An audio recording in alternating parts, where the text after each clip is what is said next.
Hello everyone, this is Swati and welcome back to Swati's kitchen and lifestyle. I hope आप सभी अच्छे होंगे और अपने अपने घरों में सेफ़ होंगे। तो आज है मंगलवार, 19 तारीख है आज। तो सुबह से ही मैंने ब्लॉग स्टार्ट कर दिया है और कल 18 तारीख थी, मेरी वेडिंग एनिवर्सरी थी। तो उसके कारण मैंने अपने शादी के जो फ़ोटो है उसका एक वीडियो बना के आपके साथ शेयर किया था।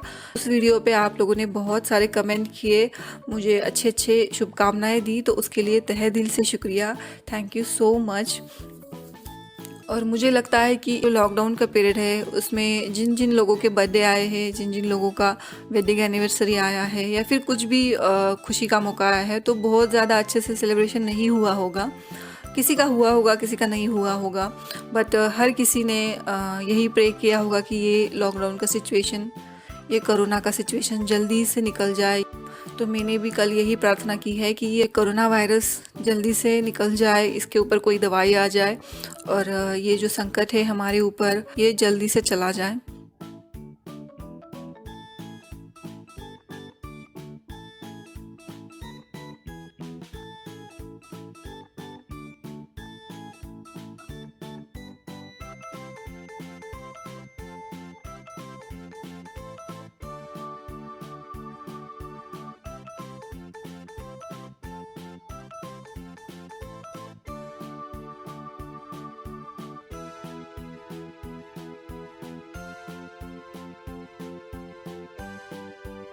तो आज मंगलवार है और सुबह मैंने नाश्ते में पोहे बनाए थे। पोहे की सिंपल सी रेसिपी है, उसमें कुछ ज़्यादा चीज़ें, उसमें कुछ नया सीखने वाला कुछ नहीं है। मुझे लगता है कि हर किसी को पोहा बनाना आता ही होगा, और स्पेशली जो लोग हॉस्टल में रहते हैं, जो लोग उन्हें हॉस्टल का खाना खाया है या फिर जो लोग घर से अलग रह चुके हैं, उनको तो ये बेसिक बेसिक चीज़ें आती ही होगी, जैसे पोहा हो गया, मैगी, चाय बनाना, उपमा बनाना। ये छोटी मोटी चीज़ें तो जो लोग हॉस्टल पे रह चुके हैं उनको तो आती ही होगी।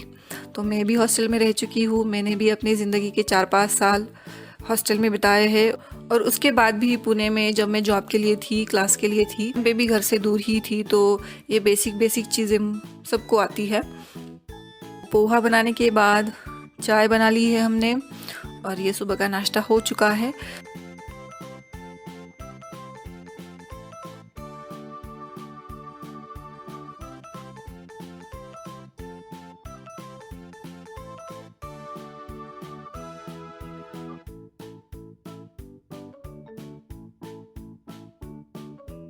तो यहाँ पे मैं लास्ट डे की क्लिप ऐड कर रही हूँ। तो आफ्टरनून के टाइम पे हमने रेवा के लिए एक ड्रेस बनाया था, जो कि मैं आपके साथ यहाँ पे शेयर कर रही हूँ। एक्चुअली मैंने नहीं बनाया है, मम्मी ने बनाया है। तो ये जो चोली रहती है, मराठी में हम चोली बोलते हैं उसको, तो उसकी ड्रेस हमने उसके लिए सिलाई है। अब हिंदी में उसको क्या बोलते हैं मुझे नहीं पता।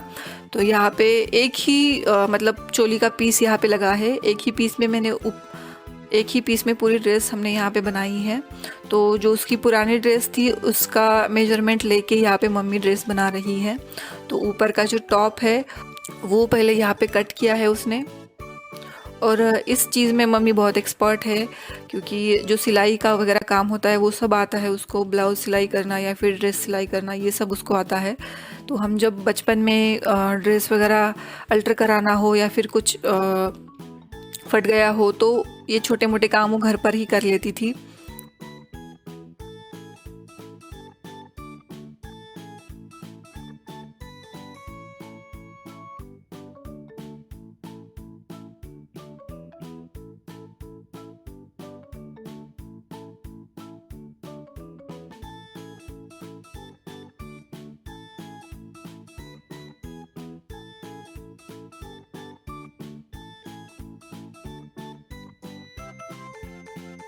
तो हम दोनों डिस्कस करके ये ड्रेस बना रहे हैं। मैं बोल रही हूँ उसको कि ऐसे बनाओ, तो वो मुझे बता रही है कि ऐसा नहीं, ऐसा बनता है।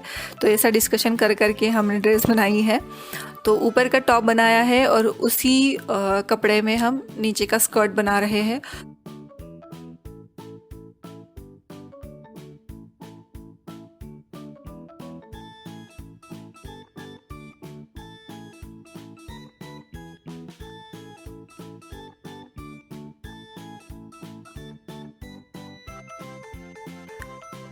एक ड्रेस है उसका, तो उसका मेजरमेंट लेके हम नीचे की स्कर्ट भी बना रहे हैं।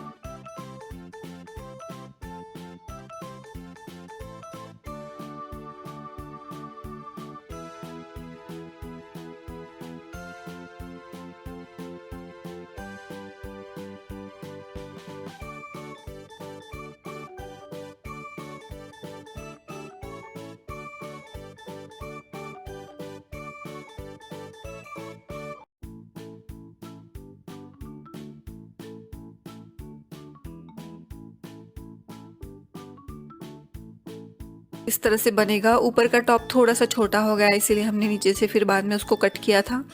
और लास्ट में ये बिल्कुल इस तरह से बनता है। यहाँ पे आप देख सकते हैं, ये बहुत ही अच्छा लग रहा था उसके ऊपर।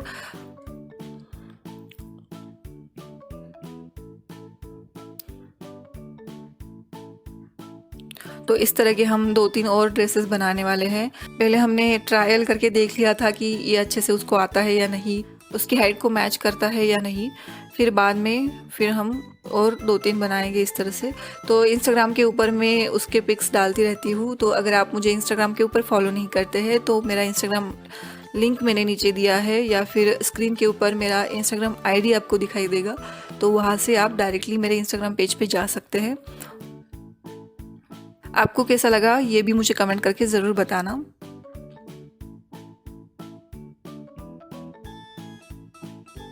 उसके बाद एनिवर्सरी है तो कुछ तो मीठा बनाना है, इसलिए मैं यहाँ पे केक बना रही हूँ।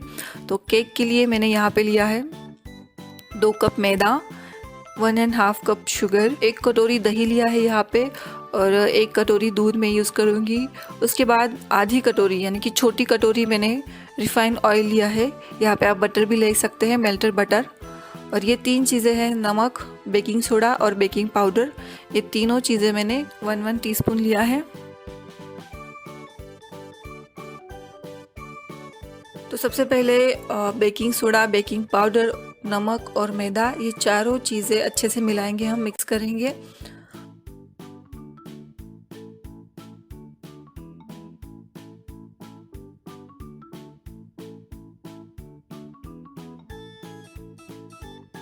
उसके बाद मिक्सर की जार में मैंने शुगर डाली है जो हमने 1.5 कप ली है, दही डाला है जो कि 1 कटोरी लिया है मैंने, दूध डाला है, और जो ऑयल लिया था वो भी पूरा इसमें डाल दिया है मैंने। अच्छे से मिक्स करेंगे हम इन सारी चीज़ों को। और उसके बाद जो हमने मैदा, बेकिंग सोडा, बेकिंग पाउडर और नमक मिक्स कर दिया था, इस मिक्सर की जार में हम डालेंगे और अच्छे से ग्राइंड करेंगे सारी चीज़ें।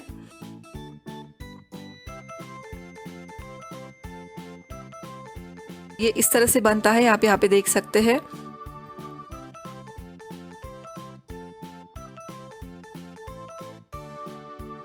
लेकिन उससे पहले मैंने एक कुकर लिया है और उसमें एक स्टैंड रखा है मैंने। स्टैंड के ऊपर एक कुकर की प्लेट रखी है।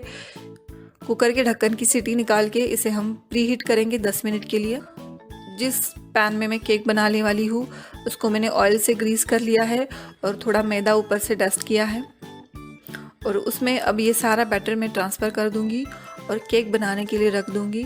और इस केक को बनाने के लिए मुझे 40 मिनट लगे थे मीडियम गैस के ऊपर, और ये इस तरह से बनकर तैयार हुआ था। थोड़ा सा नीचे से चिपक गया था, बट इट्स ओके। मैं बहुत ज़्यादा परफेक्ट नहीं हूँ केक में, बट काम चला लेती हूँ, मतलब काम चलाऊ केक बनाती हूँ मैं।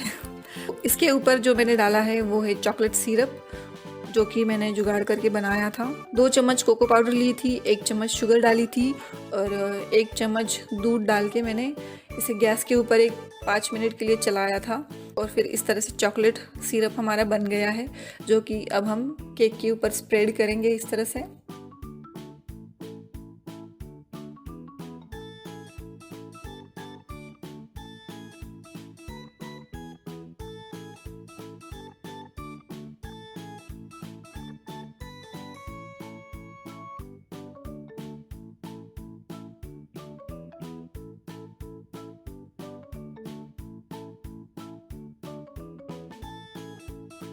और उसके बाद छोटा सा सेलिब्रेशन किया था हमने। और रेवा ने ये ड्रेस पहना हुआ है जो कि उसकी अजी ने उसके लिए सिलाया है। आप मुझे ज़रूर बताना कि आपको ये ड्रेस कैसा लगा। और जो सेलिब्रेशन हुआ है हमारा वेडिंग एनिवर्सरी का, वो सिर्फ मैंने अकेले नहीं किया है, क्योंकि मैं यहाँ पे मायके में हूँ और मेरे हस्बैंड ससुराल में है मेरे। तो लॉन्ग डिस्टेंस एनिवर्सरी सेलिब्रेशन हुआ है हमारा, यानी कि व्हाट्सएप पे वीडियो कॉलिंग करके हमने सेलिब्रेशन किया है। तो फ्रेंड्स, आज के लिए बस इतना ही। आई होप आपको ये वीडियो अच्छा लगा होगा। तो मिलती हूँ मैं आपको अगले वीडियो में। Till then take care, bye bye.